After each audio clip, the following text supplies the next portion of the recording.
Something going back to something that you mentioned earlier with the enlistment of African Americans on the Union side, did they face, like, even though it was the Union side, did they face any sort of, was it tough for them to coalesce or like assimilate into the army? Did they face any sort of backlash from the Union soldiers?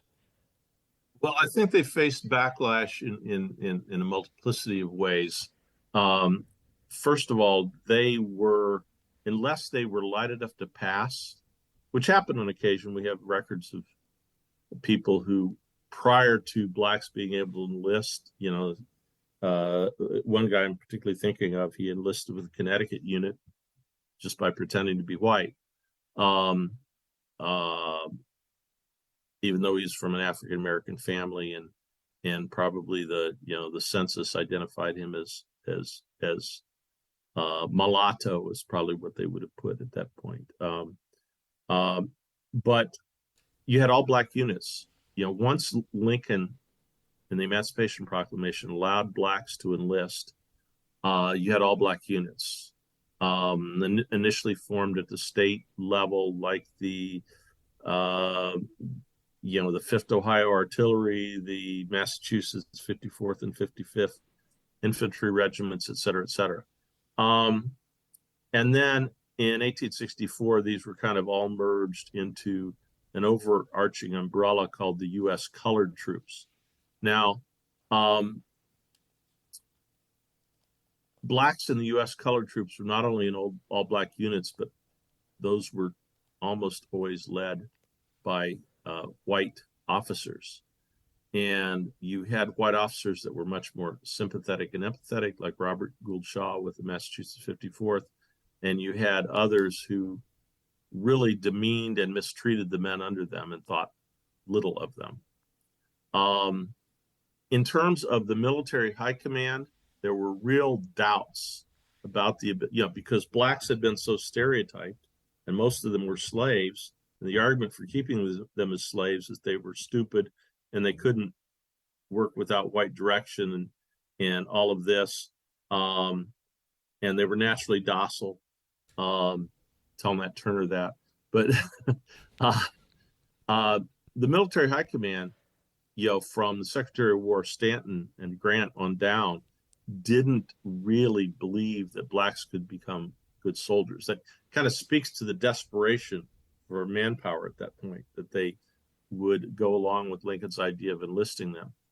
And ironically, it was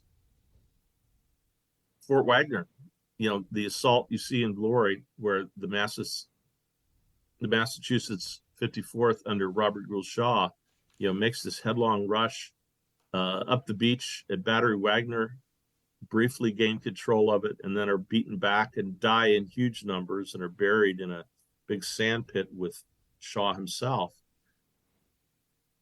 That act of courage dissuaded a lot of, and it was reported widely in the press. There were Civil War reporters all over the place, north and south. And it got carried through the Atlantic cable to England, and they knew about this in Europe and so forth.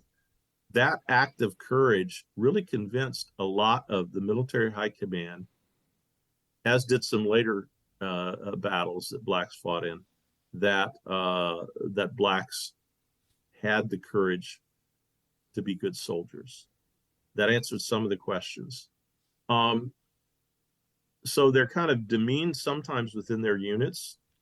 They're kind of demeaned by other soldiers who are whites. They're demeaned by the military high command at points. Oftentimes they're given lesser rations, medical care, more inferior guns, etc. And early on assigned to supply duty at a higher rate than whites, or simply guarding territory as opposed to being involved in actual battles. As time goes on, more and more and more, because they prove themselves. Now the public is very split.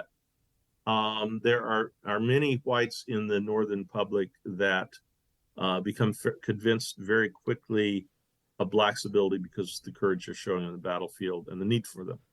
And you actually see an improvement in the attitudes of many whites, racially speaking, at least for a time. It kind of goes away after the war a little bit.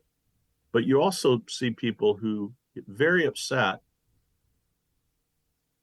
when Lincoln pairs the Emancipation Proclamation with the enlistment, and very quickly, literally, that's in January, and in March, the draft law goes into effect.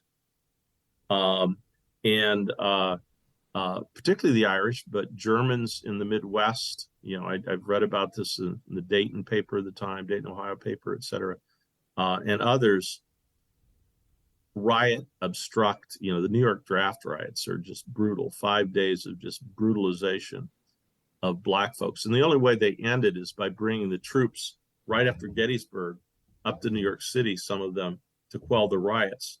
But the attitude was, we're not going to fight in a war that now is about ending slavery. We don't want to be forced via draft to fight for black folks, essentially, is what they're saying. And that was a mix of things. I mean, the fear that as kind of the bottom of the economic ladder, Irish were, that along with blacks, that more blacks would come up and compete for their jobs. And, plus they'd gotten off the boat a couple decades earlier, and they'd imbibed a lot of the stereotypes in the broader popular culture, and just a whole host of things. But, there was a lot of upset. New York, greater New York, Boston, lower Midwest. Detroit had a race riot that included this in '63. So just a whole lot of blowback. But I think by the end of the war, overall, white American Northerners' attitudes towards blacks, if we did Gallup polling at the time, had improved. But it took that courage on the battlefield. It took the circumstances of war.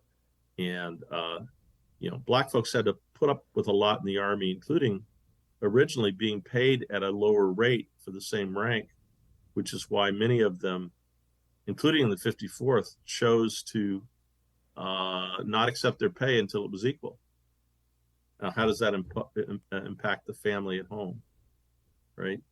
And in a few cases, those folks were shot as mutineers, simply for saying, we won't accept pay until it's equal. So there's a whole lot that blacks are fighting against, and not just the Confederates.